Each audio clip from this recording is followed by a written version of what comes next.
Okay guys, this is the first video on the Get Home Alive series. Now when we talk about getting home alive, we're talking about,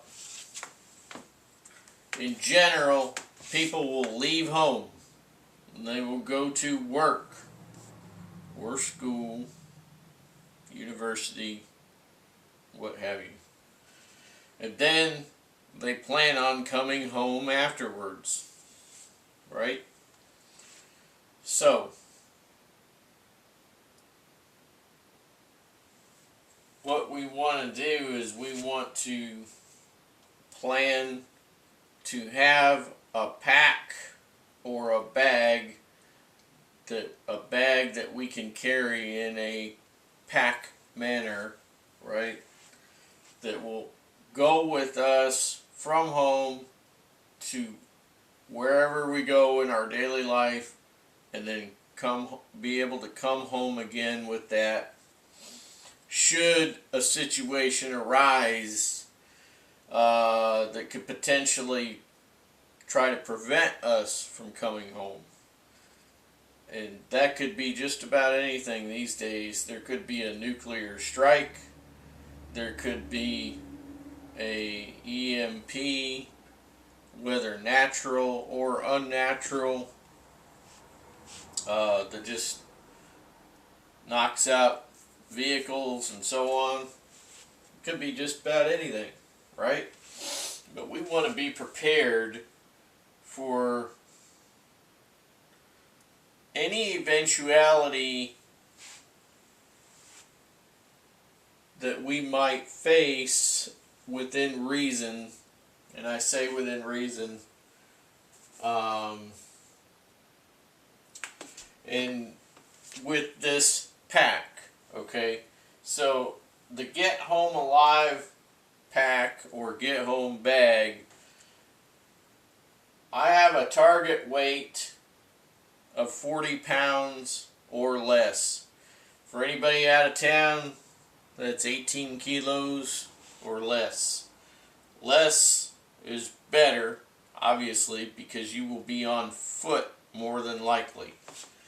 Now, if you're not on foot, 40 pounds shouldn't be any big deal. If you're on foot, it's going to depend on a couple of things. Your condition as far as your health, and how far away you are from home. So those things are two things that you must take into consideration. Now, the first thing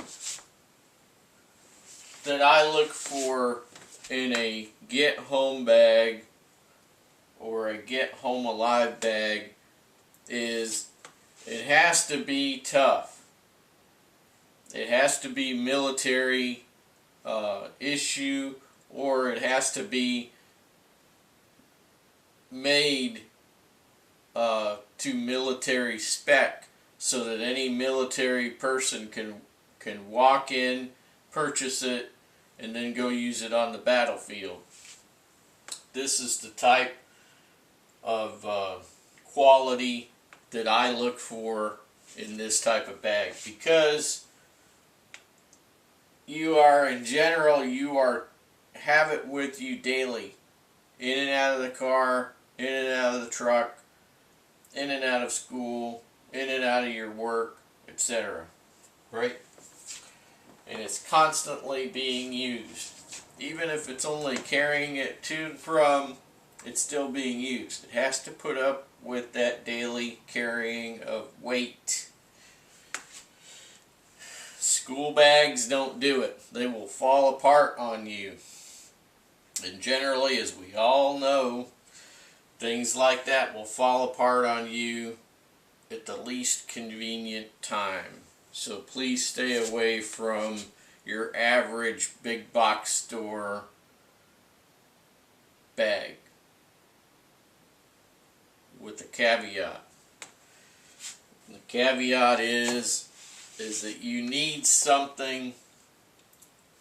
If you need something, not necessarily as a get home bag, but you need something to carry around with you, like let's say you live in the city, okay,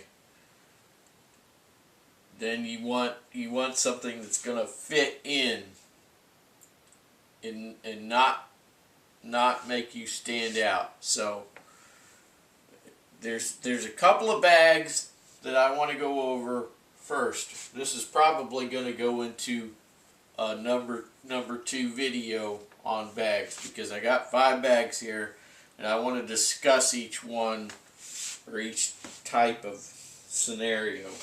Okay, so the first scenario we're going to talk about is walking around in the city or town that you live.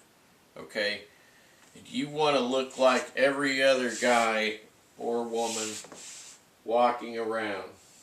So one time, this is a big box, and it's got a lot of wear and tear on it because big box stuff doesn't really last as long, nowhere near as long. And this is just, it's got a lot of wear and tear from just out walking around in the city. Okay, so I threw a little spray paint on there. Okay, I made it look like I was poor, maybe even possibly a homeless person. And this is what I carried. I had essential items in here, of course, to get home. But this is walking around in the city within walking distance. I mean, very, like, you know, a mile, right, of my place of residence. Okay, so did not have to be extensive. It just had to be something, as they say, like the gray man, right? So you don't stand out. You could get maybe some groceries in there, as well as have some essential self-defense, self-preservation items, and also some stuff to get you home in an emergency. So this is kind of the gray man pack, right? So this is like a big box, not overly cheap, but not overly expensive. It can carry what you need as an EDC if you're going out for groceries or whatever. Okay, so you could have something like this. Let's say you live in New York City, Boston, LA, those places. Sometimes you have to for a while because of a job. Not everybody has the luxury of being where I am out in the boonies. Alright, so I have had to be here or there, and that is for that.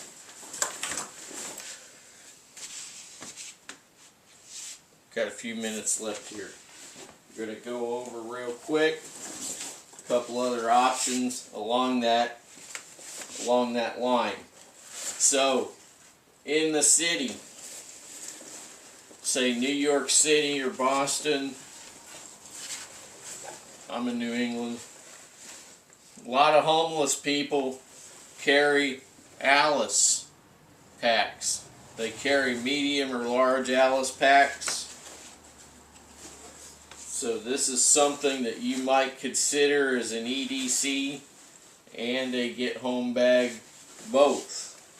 Okay, it is military spec as far as the construction, so it's going to last you a long time. And this is one of the reasons why that homeless people go in for these, is for 2 reasons. 1, they're tough, and 2, they're relatively inexpensive these days. So that's another one right there. And it's somewhat gray man in certain situations. those certain situations being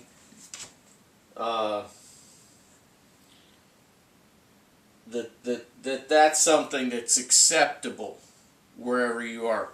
This is another thing that we have to consider. We have to consider what is acceptable where you're living. So if this is acceptable by homeless people in New York City, that means that you could walk around down through the city with that on, or the other one from the big box store. You could walk right by somebody who's wearing Prada shoes and a Gucci this or that, right? They won't even blink an eye because that's acceptable. So when we start looking at things that are a little bit different, like this bag here, okay, this little medium-sized bag, right? We'll talk about that one in the next video. Those three right there, those probably would be very acceptable easily in any city. Now, to cross that over, you could consider a modern version of the Alice, right, with this Spec Ops Recon Ruck. This is a modern version of the Alice. It doesn't look as scruffy as that old Alice over there, but it will serve two purposes. One, that particular pack looks like an Alice pack, so it's very commonly known. Alice packs are known by so many people, even everyday people that don't know anything about the military. So that could serve as a tactical, and in a tactical manner, and is a gray man in a gray man type scenario. Okay, so I'm gonna stop this video, and I'm gonna go ahead and I'm gonna come back in the second video on these packs, and we will discuss this stuff in a little bit more detail and a couple more packs. See you there.